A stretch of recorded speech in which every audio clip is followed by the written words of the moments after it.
साल पहले हमारी आपसे मुलाकात हुई थी। इन 2 सालों में सुनंदा शर्मा की जिंदगी में ऊपर वाले क्या मेहर रही? आप खुद सोचे, जब मैं पहली बार आपके यहाँ कैब से आई थी, आज मेरे पास गाड़ी है। तब मैं किराए के घर पे रहती थी, आज मेरे पास खुद का घर है। मेरे पास एक टीम है जो मेरे लिए काम करती है। कोई भी लड़की है ना, आज की डेट में उसके पास अपना घर होना जरूरी है। क्यों घर होना चाहिए? क्योंकि फिर हमें कोई निकाल नहीं सकता। जैसे आपको निकाला गया था हाँ। अपने घर से। क्या छीना था ऐसा आपसे कि आप नहीं बोल पाए?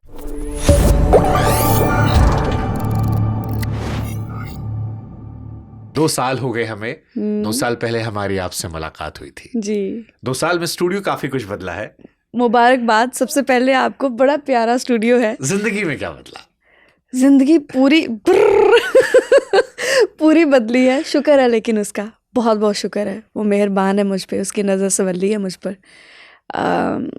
मुझे बहुत कुछ मिला है एंड बहुत शायद मैंने खुद को पहले इस नज़र से कभी देखा ही नहीं, कभी एक्सप्लोर ही नहीं किया कि मेरे अंदर क्या क्या है। सो ये 2 सालों ने मुझे बहुत बहुत कुछ दिया है। खुश है? 100%।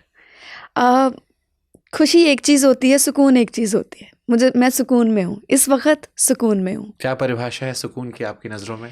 हाय सबसे बड़ी जो मेरी ज़िंदगी में चीज़ बदली है वो ये है कि उसने मुझे खुद के बड़े करीब कर लिया है। पहले मैं इतनी करीब नहीं थी। पहले ठीक है, जैसे मम्मा ने कह देना या किसी ने बोल देना आज ये है, चलो मंदिर जाके आओ, माथा टेक के, ओके ठीक है जा रही हूँ। पहले इतना ही राब्ता था ऊपर वाले के साथ। अब ये राब्ता हो गया है कि दिन में जितनी बार सांस लेती हूँ उतनी बार उसका शुक्र करती हूँ, उसको महसूस करती हूँ। एक पावर है जो हर वक्त अपने आसपास एक शील्ड की तरह महसूस करती हूँ।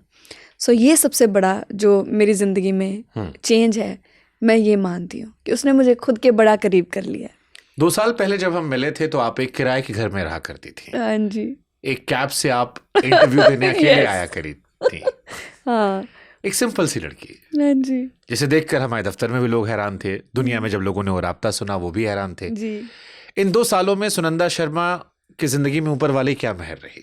अरे आप खुद सोचे, जब मैं पहली बार आपके यहाँ पे आई थी, अकेली आई थी, कैब से आई थी, आज मेरे पास गाड़ी है। चाहे छोटी है, कोई भी है, लेकिन गाड़ी है।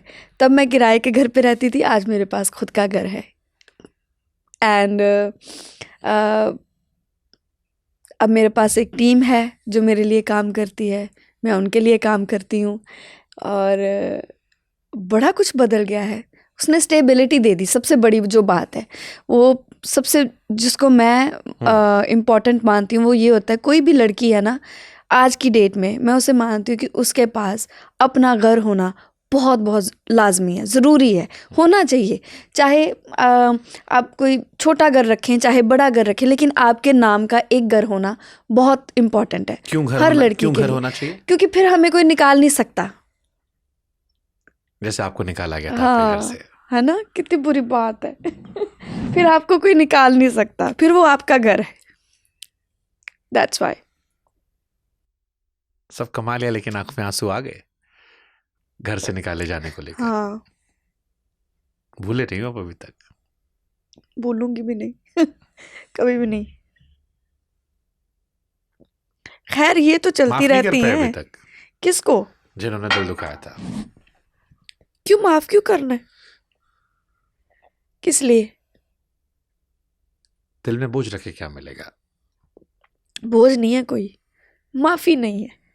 बोझ थोड़ी है, इस चीज का कोई बोझ थोड़ी है कि किसी ने क्या किया है, कर दिया, कोई बड़ी बात नहीं है। माफी आप तब देते हैं किसी को जब किसी से गलती से कोई चीज होती है। जिसने जानबूझ के किया वो माफी का हकदार नहीं है, वो नहीं है। कई बार हम इसलिए भी माफ कर देते हैं कि हमें खुद के साथ शांति चाहिए। वो तो चाहिए, वो तो कर दिया, उस चीज वो एक अलग मसला है। आप इसलिए भी किसी को माफ़ कर देते हैं कि आपको अपना सुकून चाहिए। क्योंकि जब आप किसी चीज़ को, किसी ग्रज को लेके चलते हैं अपने साथ, तो आप अपनी बहुत सारी चीज़ों को कॉम्प्रोमाइज़ कर रहे हैं, अपने चैन को, सुकून को, अपने आप को, अपने जहनी जो सुकून है इसको आप कॉम्प्रोमाइज़ कर रहे हैं। मैं नहीं कहती कि आप माफ़ ना करें, माफ़ करें, भूलें ना। क्योंकि मैं जैसी इंसान हूँ, मेरे साथ मसला ये है कि आप मेरे साथ कुछ भी गलत कर देंगे, आप मुझे थोड़ा सा प्यार से बुलाएंगे, मैं वैसी हो जाऊंगी आपके साथ। तो वैसी ना हो आपके साथ, उसलिए मुझे वो याद रखना बहुत ज़रूरी है। किसी के लिए ग्रज नहीं है, किसी के लिए बुरा नहीं है, रब राखा कोई गाल नहीं, पर भूली नहीं हूँ, भूल सकती भी नहीं हूँ। क्यों भूलूंगी मैं? क्या छीना था ऐसा आपसे कि आप नहीं भूल पाए? आज तो सब कुछ वापस मिल गया, ऊपर वाले ने सब दे दिया, गाड़ियां आ गई, घर आ गया, लोग जान रहे हैं, शोज हो गए, शोज में दाम बढ़ गए, फैंस बढ़ रहे हैं। क्या ऐसा था उसमें जो छीन लिया गया आपसे, जो आज तक अंदर चुभता है और आंखों में झट से आंसू ले आता है? जो मुझे अपनी शोहरत से, अपने माँ बाप को एक वो दुनिया दिखानी थी, वो मैं नहीं दिखा पाई अपने फादर को। वो चुपता है या मेरा प्यार, जो मैंने इतना प्यार दिया है, उसको एक्नॉलेज नहीं किया गया, वो चुपता है।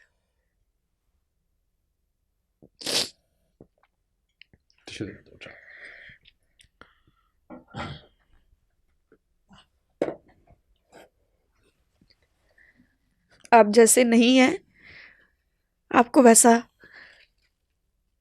कोई दिखाने की कोशिश कर रहा है, क्योंकि उसके पास पावर है, उसके पास पैसा है, वो दिखा सकता है 4 लोगों को 4 पैसे देके कि इसके खिलाफ ये बोले, आप इसके खिलाफ ये बात करें, आपकी गरिमा को चोट लगती है, वो चुपता है।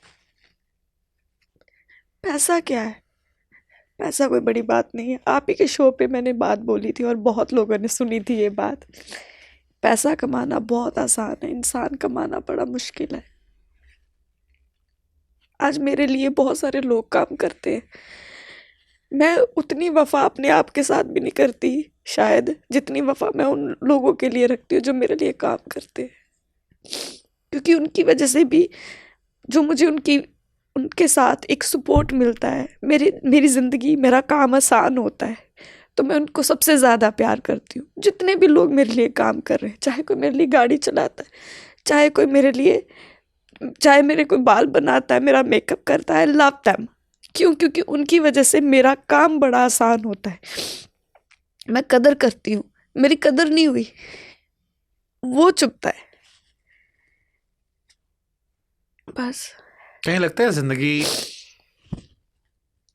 कई साल पीछे थमी हुई है? नहीं लगता। ये एक हादसा है जो उम्र भर के लिए साथ रहेगा, लेकिन इस हादसे ने कितना ब्यूटीफुल सब कुछ दिया है मुझे। आप सोच सकते हैं, मैं दुनिया घूम रही हूँ, मैं जो चाहूँ वो कर रही हूँ, जो चाहूँ, मैं अपनी मर्जी की मालकिन हूँ। इस वक्त मुझे कोई नहीं है बताने वाला कि इस वक्त ये करो, उठो, जाओ, ये शो करना है कि नहीं करना। मैं अपनी मर्जी से चुनती हूँ कि मुझे फलानी जगह शो करना है कि नहीं करना। मैं अपनी मर्जी से चुनती हूँ मुझे फलाने बंदे के साथ कोई राब्ता रखना है या नहीं रखना। पहले मेरी ज़िंदगी मेरे हाथ में नहीं थी। बट पहले एक शख्स था जिससे आप प्यार करती थी, एक शख्स था जो आपका म्यूज़िक प्रोड्यूसर भी था, उसके ज़रिए बहुत सारे दोस्त भी थे आपके उस इंडस्ट्री में जो आपको बहुत सारा काम दे रहे थे। वो गाने थे जो शायद बहुत वायरल हो रहे थे। शायद आज एक परिवार होता, शायद बहुत सारे और गाने होते, शायद और बहुत सारे दोस्त होते जिन्होंने उस घटना से दोस्ती छीन ली। वो अगर सारा कुछ मेरा होता तो ही आज होता, वो मेरा कभी था नहीं, इसलिए आज मेरा है नहीं। That's it, very simple। तकलीफ हुई उनके अलावा बाकी जो आपके दोस्त थे, music producers, music composers Punjab के, जो आपके साथ काम करते थे और आपकी पर्सनल लाइफ की एक कंट्रोवर्सी की वजह से उन्होंने आपसे प्रोफेशनली दूरियां बना ली, आपके साथ गाने नहीं आए? नहीं, मैं उनको उन्हीं के जैसा मानती हूँ।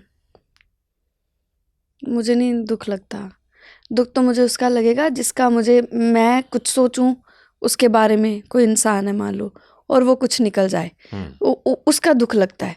जिसका पता ही है, हमारी पंजाबी में बोलते हैं, एक को थाली दे चट्टे बट्टे ने, ना कि गुस्सा करना है सब एक ही हैं। सो इसलिए मुझे कोई इतना बड़ा वहम उनको लेके था नहीं कभी। आपकी बात सुनकर मुझे एक वो बड़ा अच्छा शेर याद आया, आपकी ज़िंदगी सुनकर मुझे हमेशा आया कि उम्र भर जिस शख्स के लिए हम अपनी खुशियां कुर्बान करते रहे, उम्र भर जिस शख्स के लिए अपनी खुशियां कुर्बान करते रहे, उसने आखिर में मुस्कुराकर हमारे कानों में कहा कि मैंने तुमसे कब कहा था ये सब करने के लिए। ये सब करने के लिए। This is the thing. ये एक जिंदगी की ना बड़ी ऐसी कहानी है। ये जो शेर आपने पढ़ा है ना, ये सच्चा है। किसी ने थोड़ी आपसे वफा मांगी है, नहीं मांगी, हमने थोड़ी कहा था, है ना। तो किसी ने थोड़ी आपको बोला कि आप हमें प्यार करें, नहीं। किसी ने थोड़ी बोला आप हमारे साथ कभी बेईमान ना होना, नहीं। ये आपने खुद चुना है कि मैंने इसके साथ बेईमानी नहीं करनी। तुमने इतना दिल लगाया, तुम्हारी गलती थी। ये हमारी गलती, किसी की गलती नहीं। समझदार थे ना। हाँ। हमने उतना ही रखा जितना तकलीफ ना दे। यस, इसमें अगले की कोई गलती नहीं है। गलती हमारी ये है। कहते हैं गिवर्स जो होते हैं ना, उनको भी अपनी लिमिट पता होनी चाहिए, बिकॉज टेकर्स की उनको लिमिट नहीं पता। जो देने वाला है ना, जिसको भगवान ने बनाया है कि तू जा अपना प्यार बांट, दया दे, सबको प्यार दे, वफा दे, उसको भी एक वक्त पे अपनी एक लिमिट जो है, एक बाउंड्री है, वो बनानी चाहिए कि मुझे किसी को अपना प्यार, अपना सुकून, अपनी कोई हदें जो है वो किस लेवल तक देनी है। क्योंकि जो लेने वाला है ना, उसकी कोई हद है नहीं। ज़्यादा मोहब्बत भी कई बार इंसान के दुश्मन बन जाती है। हमेशा ही बनती है। हमेशा बनती है। एक्चुअली मुझे लगता है जो इनोसेंट हार्ट्स है ना, जो भोले भाले लोग हैं, इनकी दिक्कत है।